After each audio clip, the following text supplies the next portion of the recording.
قادیانی جماعت کا نظام ظلم، جبر، استحصال اور انتہا پسند پالیسیز پر مشتمل ہے۔ قادیانی جماعت کی جانب سے جہاں مسلمانوں کو قادیانی انتہا پسندوں کی جانب سے پاکستان کے مختلف حصوں میں ظلم کا نشانہ بنایا جاتا ہے، وہیں قادیانی جماعت خود اپنے ہی ممبرز کو بھی انتہائی ظلم، جبر اور استحصال کا نشانہ بناتی رہتی ہے، جس میں جسمانی و جنسی تشدد، معاشی و معاشرتی استحصال، جائیدادوں پر قبضے اور قتل تک کر دینے کے واقعات بھی رپورٹ ہو چکے ہیں۔ قادیانی جماعت کی جانب سے قادیانیوں پر مظالم ڈھانے اور ان کا جنسی اور معاشی استحصال کرنے کی مختلف وجوہات سامنے آ چکی ہیں، مگر قادیانی جماعت کے قادیانیوں پر کیے جانے والے مظالم کی ایک بڑی وجہ قادیانیوں کی جانب سے قادیانی اسٹیبلشمنٹ یا قادیانی جماعت کے فیصلوں کو نہ ماننا ہے یا قادیانی سربراہ مرزا مسرور یا قادیانی جماعت پر تنقید کرنا ہے، چونکہ قادیانی جماعت کا نظام ڈکٹیٹرشپ یا آمرانہ نظام پر مشتمل ہے، جس کی وجہ سے قادیانی جماعت کے خلاف یا قادیانی سربراہ مرزا مسرور کے فیصلوں، پالیسیز یا جماعتی نظم کے خلاف بات کرنے،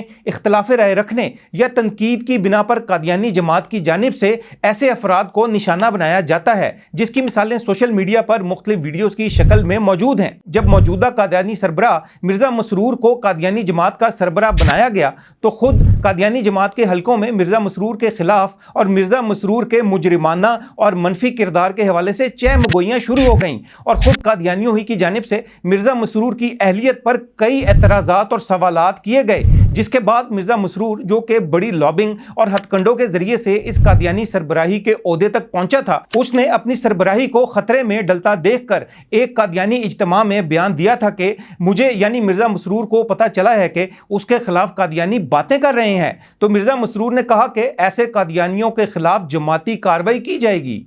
نظام جماعت اور خلافت کے تقدس ہے جو کبھی آپ کو اس بات کی اجازت نہیں دے گا کہ لوگوں میں بیٹھ کر یہ باتیں کی جائیں کہ اس خلیفہ میں فلاں کمی ہے یا فلاں کمزوری ہے۔ آپ مجھے میری کمزوریوں کی نشاندہی کریں، حد الوسع کوشش کروں گا کہ ان کو دور کروں، لیکن مجلسوں میں بیٹھ کر باتیں کرنے والے کے خلاف یقیناً نظام جماعت حرکت میں آئے گا اور اس کے خلاف کارروائی ہوگی۔